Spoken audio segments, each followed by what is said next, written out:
Let's talk New York Mets baseball. We're going to talk about the guy on the screen here that you're looking at. I want to talk about him as a pitcher. I want to talk about whether he's worth it or not. And I just want to kind of touch on what I touched on a little bit in the last video that had something to do with him when he pitched on Saturday when they took that 7-4 loss to the Giants. Now, unanimously, all across the board, it seems that everybody is jumping on David Peterson now. All of a sudden, David Peterson is the bad guy. David Peterson, everybody's questioning whether he should be in the lineup or not. Everybody's questioning whether or not he's going to get sent back down here soon or what's going on with him. He's not pitching right. We took a loss, blah, blah, blah. Yes, I'll admit it, he had a bad game. He had a bad game, and that's all I think it was just a bad game. And I don't even think it was a bad game. I've said it before that these guys are playing against other professional ball players. Those guys know how to swing the bats as well. And I think that in that game, they just took a couple of good swings. Maybe they were bad pitches. Say whatever you want about him. He hung the pitches. He's throwing them right to where, right in the zone where they can hit them. Okay, call it however you want to call it. But I just want to try to counter the arguments that I'm hearing and some of the things that's being said about him because, people as fans, we tend to jump on people and we want to, just give them the third degree, and burn them at the stake or whatnot as soon as they're not doing exactly what we want them to do. But I'm just here to counter that and say, I think there's more to it that maybe we're not thinking about. I could be 100% wrong, but I just want to throw it out there. First things first, I think that the reason that he's a pretty good pitcher and I think that he's decent and we should hold on to him is because he's absolutely durable. The reason that I say that he's durable is, we haven't had any complaints or anything about him this year, and he has the most innings pitched on the team.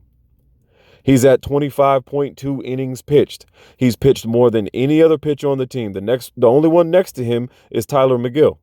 Tyler McGill has 25 innings. Under Tyler is Kodai Senga. Now, did Tyler McGill have a great game that last game? No, he didn't. McGill had 4 innings pitched, 6 hits, 4 earned runs, a walk, and 2 strikeouts. Now let's take a look at David Peterson. Peterson pitched 5 innings. He had 7 hits, 7 earned runs, 1 walk, 8 strikeouts. The guy had 8 strikeouts in the game.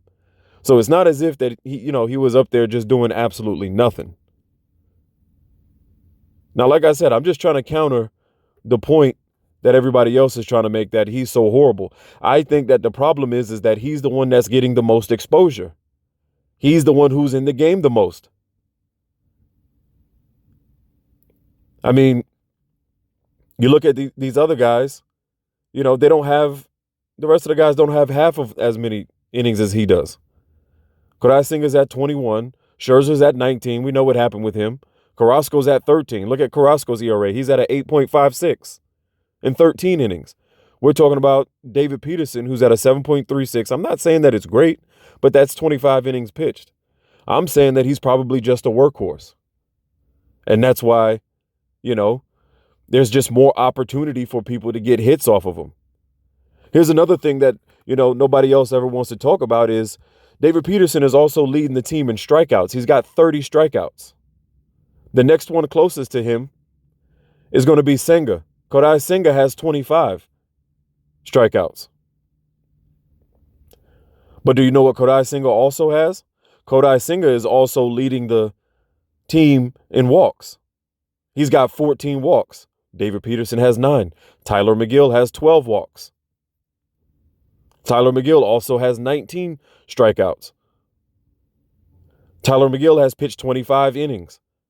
David Peterson has pitched 25.2 innings. They're neck and neck.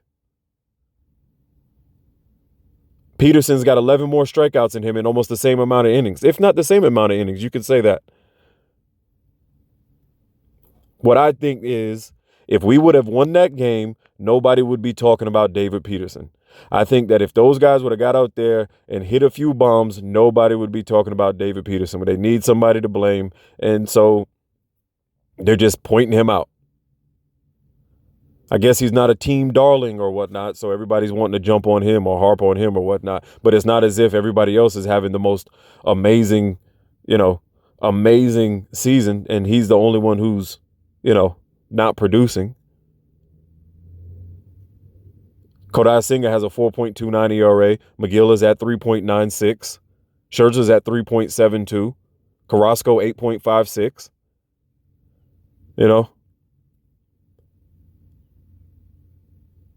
If anything, the best pitcher right now we have on the team is my man Edwin Uceda. He's going, he had a phenomenal game. But I'm just, throwing this out there just to see, what other people may think about this. If you ask me, I think if it was a highly offensive game, we wouldn't even be having this conversation. Nobody would even be thinking about the fact that those guys got those monster hits. Yeah, they got a couple of monster hits on them. Big deal. I don't think it should be the end of the season. I don't think anybody should start calling for his head already. He can have one good game and turn this whole thing around. I just don't think it's fair that, instantly, we're turning on our guys. What are we going to do? Who are we going to bring up? Who's going to come up next? Let's start holding some of the offensive guys accountable, because we all know that if it wasn't for Pete Alonso, how many wins would we have? How many wins would we have without Pete Alonso? How many would we have without Brandon Nimmo? The darling of the team, the shortstop. Don't get me wrong, I like the guy, but Francisco Lindor, he's leading the team in strikeouts. He's got 28 strikeouts. He's got a 221 average. His OPS is decent. It's okay. 798. It's not the greatest in the world, but it's decent. His strikeouts are way up there. He's got the most on the team. We need him producing. Marte, I know he's been hurt a little bit, but he needs to, we could use a little bit of him. Vogelback, the DH, Big D Vogelback. We've got Brett Beatty in the lineup now. We've got Francisco Alvarez in the lineup now, so maybe that'll help. Those two guys are big hitters. Alvarez finally got him a home run, so maybe he'll calm down and relax and turn into the hitter that he can be. He's still swinging that stuff in his eyes. That pitch that he hit a home run on, it was way up in the air. It was way up in his eyes. But I think that we should start, kind of looking at the offense a little bit.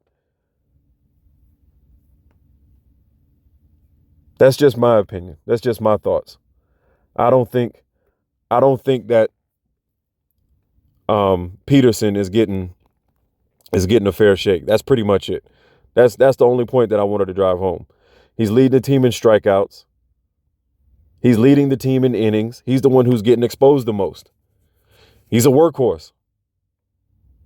If you got anybody who knows about trucks or who has trucks, anybody who does any type of outside work or anything like that, or farm work or anything, the work truck, it takes the most dings.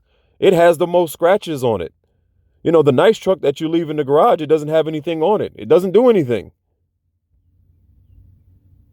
So he's in a position where he's taking the most dings because he's getting exposed the most. He's pitched the most innings. He's pretty daggone, he's been reliable. He hasn't been out. He's made the call every single time they've asked him to.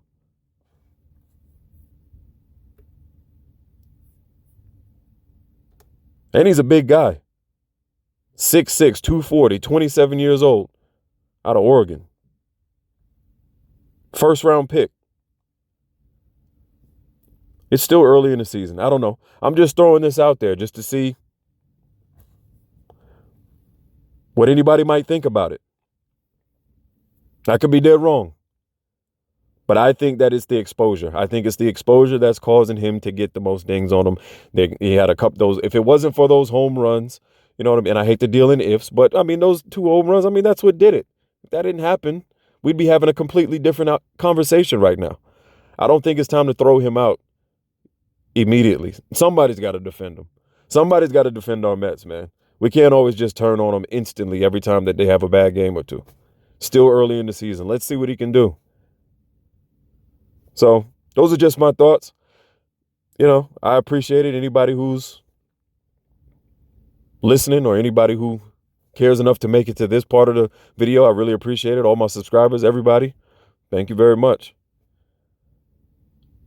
That's pretty much it for now. The boys are going to be going to take on the Nationals. They're heading home. So I'm happy for them. They did a great job over there on the West Coast. And we'll see what happens. We'll be back with the lineup. I'll be back with more commentary, more thoughts or whatnot as these games take place. Hope everybody's doing good out there. And as always, let's go Mets.